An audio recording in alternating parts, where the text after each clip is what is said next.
बिस्मिल्लाहिर्रहमानिर्रहीम। अस्सलामु अलैकुम। बादशाह को इसके ख़ास आदमी ने खबर दी कि सल्तनत में पिछले 2 साल से ऐसी कवारी औरतों में बहुत इजाफा हुआ है जो कि हामला हुई हैं। सल्तनत में बदकारी आम हो चुकी है। बादशाह को सर से लेकर पाँव तक पसीना आ गया और गश खाकर गिर पड़ा। होश आने पर आदमियों ने बादशाह से पूछा कि आपको अचानक क्या हुआ है। बादशाह ने आदमी से कहा कि मैं शुरू से ही इस बात का कायल था कि निकाह को आम किया जाए। यही एक रास्ता है जिसे बदकारी को रोका जा सकता है।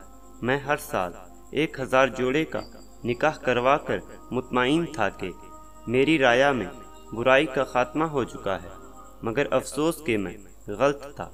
मैंने सल्तनत में जहेज जैसी लानत पर पाबंदी लगाई ताकि निकाह को आसान बनाया जा सके, मगर अफसोस मैं अपनी हर कोशिश में नाकाम हुआ हूँ और इस सल्तनत में बुराई अपने अरूज पर है।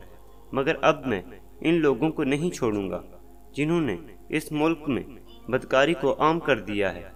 बादशाह ने अपने सबसे लायक वजीर को यह जिम्मेदारी सौंप दी कि पता करो कि किस जगह पर यह गुनाह सबसे ज़्यादा हो रहा है।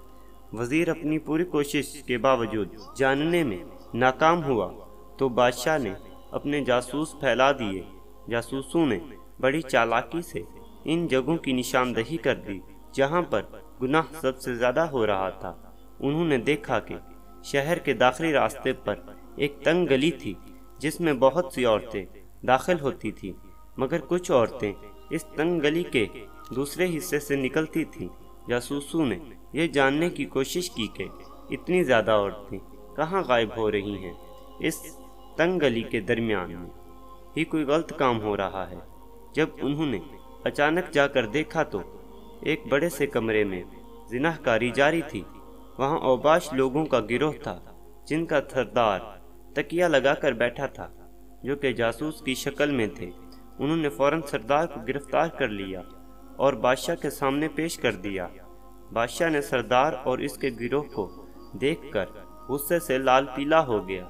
बादशाह ने सरदार से कहा कि तेरे औपाश गिरोह समेत तुझे ऐसी सज़ा दूंगा कि आने वाली नस्लें याद रखेंगी कि बदकारी का अंजाम क्या होता है। सरदार ने ज़ोरदार किक्का लगाया और बादशाह से कहा कि हमें मारने से कभी भी इस मुल्क में बुराई का खात्मा नहीं होगा, क्योंकि आपके मुल्क में प्यासा खुद कुएं की तलाश में मारा मारा फिरता है। बादशाह ने कहा कि तुम कहना क्या चाहते हो, मैं तुम्हारा मतलब नहीं समझा। सरदार ने कहा कि औरतें खुद हमें अपनी तरफ राग़िब करती हैं। इनकी हरकत से हमें मालूम हो जाता है कि कौन सी औरत क्या चाहती है। हमने गली के साथ एक रहायशगाह बनाई हुई थी। गली से गुजरते हुए जिस औरत का भी बुराई करने का इरादा होता तो वो अपना पाँव जोर से ज़मीन पर मारती थी। इनके पाँव में बंधी पायल की आवाज़ से हमें इशारा मिल जाता था और हम इस औरत को उठाकर अपनी रिहाइश पर ले आते। इस गली से इज्जतदार और शरीफ औरतें भी गुजरती थीं जिनको हमने कभी तंग नहीं किया। इस शहर की हर वो औरत जिसके पाँव में पायल है वो हमारे पास आ चुकी है। बादशाह ने कहा, इन बदबख्त औरतों को तो मैं बाद में देख लूँगा, पहले तुम लोगों को मैं ज़रूर इबरत का निशान बनाऊंगा।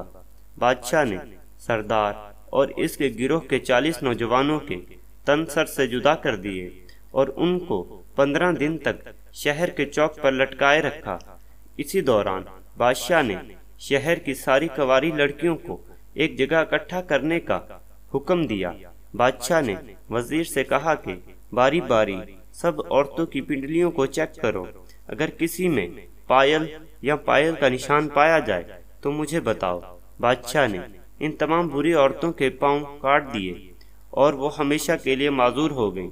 इस वाक़े के बाद लोगों में खौफ पैदा हो गया और सल्तनत में भी इस गुनाह का भी खात्मा हो गया। अल्लाह हाफिज़। दोस्तों, अगर आपने हमारे चैनल को सब्सक्राइब नहीं किया तो काइंडली हमारे चैनल को सब्सक्राइब करते हुए साथ मौजूद बेल आइकन को दबा दें।